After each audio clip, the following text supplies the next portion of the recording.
Hello team and welcome back to the channel. So before starting the video, I would request you please subscribe to the channel. We are very close to 10,000 subscribers, and as you can see, I upload videos on regular basis. Okay.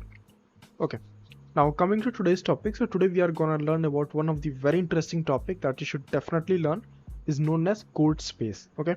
So let me explain you what it is and why do we need it. Okay. So let us say a normal scenario, like how do we build and deploy applications, right? We keep our source code inside GitHub, then we set up a Jenkins server. Okay, we configure Jenkins. We have like specific VM, or even on our Windows machine we can just install Jenkins and set it up. Okay, then in addition to that, like we will be installing certain tools. Like if you have Java based application, we will be installing Maven, then specific version of Java. Okay, those things we need to configure inside Jenkins. Okay, right? Then we build the application and deploy on a specific server, right? This is what a general process go when it comes to like building and deploying application.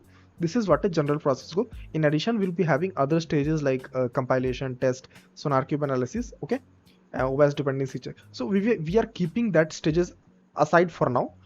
Basic thing that you need to understand for now, that we keep our source code inside GitHub, we set up a Jenkins, configure the Jenkins, we install required tools inside Jenkins. Okay, and then we build the application. Okay, but what if I said that you just need to keep your source code inside GitHub? After that, you just need to know the commands that you need to execute, which is needed for building the application. Okay, you don't need any Jenkins server or anything. Nothing you need, or nothing you need to configure also. Nothing. You just need to have your source code inside GitHub. Okay, and from there itself you can simply write the command and execute. And I'm not talking about GitHub Actions. Okay, because even in GitHub Actions you need to configure your like tools and all, whichever is required, like Java, Maven and all those things you need to configure. Okay, I'm talking about some situation where you don't need to do literally anything. You just need to write the command like Maven package, a Docker build, that's all. You don't need to manually configure any of the tools, right? And you only think how useful it is. Okay, now in case you are thinking why I need to learn code spaces, so in my opinion, really I would tell you, it's not key code spaces as of now. It's like booming in the market, but this is a very useful technology, very useful feature that GitHub is providing you. Okay, and in my opinion, this video might not be so long. So if you are able to learn in 10-15 minutes a new technology, just basics, even if you are able to understand, then 100% you should go and learn this. Okay, and whatever I'm going to show you is the hands-on example, using which you will just understand proper how to use this. Okay, so that feature of GitHub is known as code spaces. Okay, basically what it does, that for example, like let's say I have this application source code inside my repository, right, pet store. Okay, so what usually, like if I want to build and deploy it, I will set up my Jenkins and all, and I will clone this repository there and I will build it, right? But if I expand this option code, you can see there are two options: local, from where we can get the URL of our application repository. Okay, and then we have code spaces. Okay, so as of now, no code space has been created. Basically, in simple words, if I tell you what exactly is code space, it's a temporary dev environment. Okay, it's a development environment where you can build your application and test it properly without any configuration needed. Okay, so let me show you how exactly it will work. So for example, first of all, we will click on create code space on master.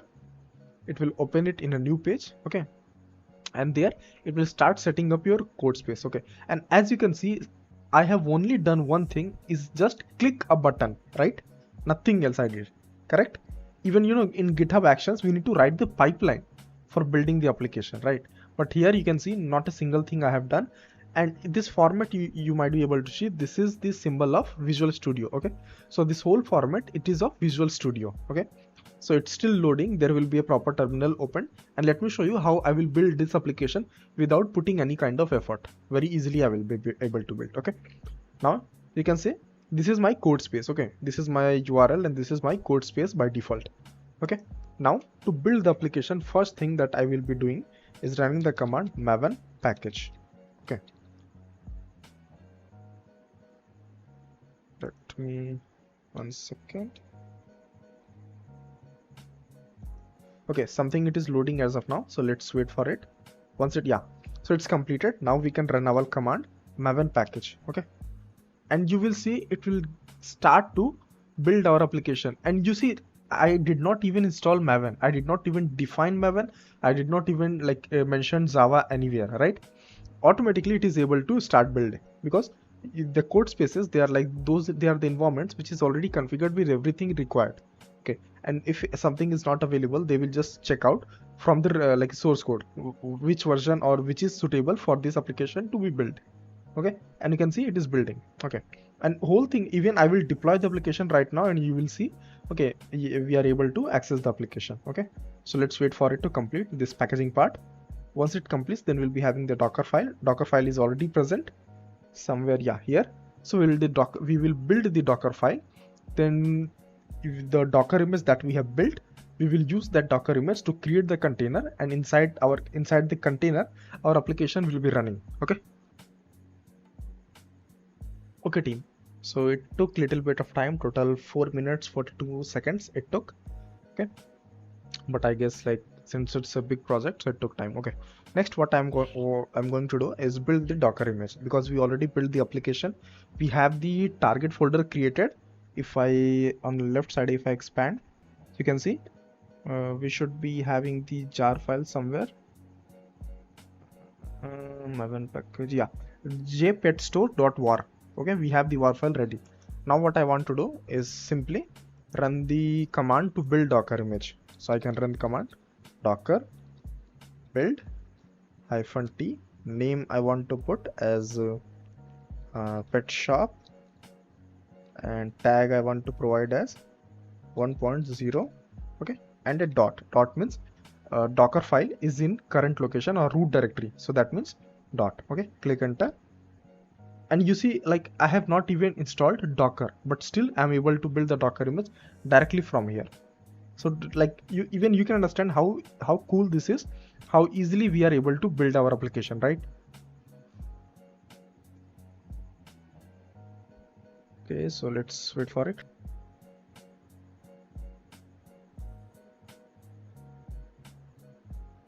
Okay, team, so it took quite some time actually. Okay, but we have the image ready. Okay, now this was the image name. Okay, now to create the container, I can run the command as docker run -d to run in detached mode, -p, port I want to use 8080. Okay, host port and container port.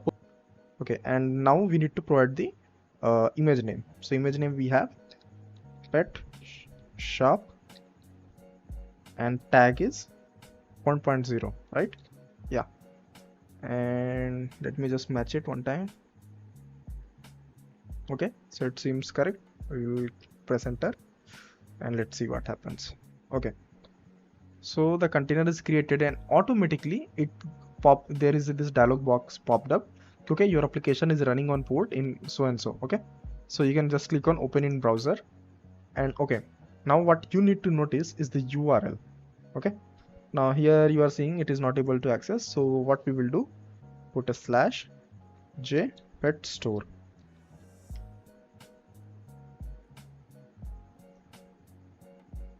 Okay, now you can see actually some issue was there, it seems.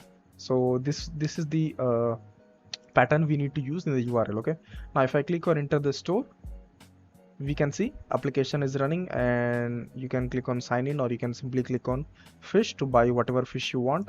Okay, click on that, and you can just click on add to cart, and it will be added to cart, right? Update cart or whatever. In the same way, you can whatever animals you want to buy, you can just click on that and you can get it. Okay, you can click on return to main menu. This is a basically full stack application integrated with database as well, so you can log into it. You can choose this. Also, these images you are seeing, they are clickables. If I click on cat image, you can see there are two kind of cats present with the product ID.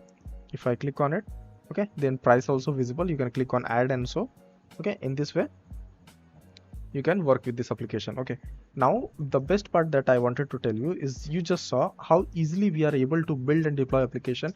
Not a single tool we had to install, right? And that is why I'm suggesting that it's not key you should just use it directly, but as a part of some self-learning, just work with this one time at least. Okay, yeah, and once you have worked with it, once your task is completed, you can just close this thing. Also, let me tell you that it is going to charge like per minute. Okay, that means how long your like code space is running, it will charge, not the like when you deploy the application, that time. Okay, per minute. Okay, now what we can do, if our task is done, we can just wait for it to complete, and once it is done, we will delete it from here so that we don't get charged much. Okay, so let me refresh the page. Let us see. Yeah, so you can see on the there is this musical invention with the name musical invention. It is created. If I open it in new page, again it will take us to our new code space. Okay, so now what I will do, I will quickly delete it. First let me just stop this. Okay, and once stopped, I can delete it now. So no money is charged. Okay, now like even it is saying that it is going to charge. The best part, we are not filling any kind of details here. Our credential we are not giving it, so even if it is charging, it's okay, right? So for practice, I would definitely suggest that go with it, play with it. Okay, and yeah, that will be really good for learning. Okay, so yeah, that will be all for today's video, and thanks for watching. So have a nice day.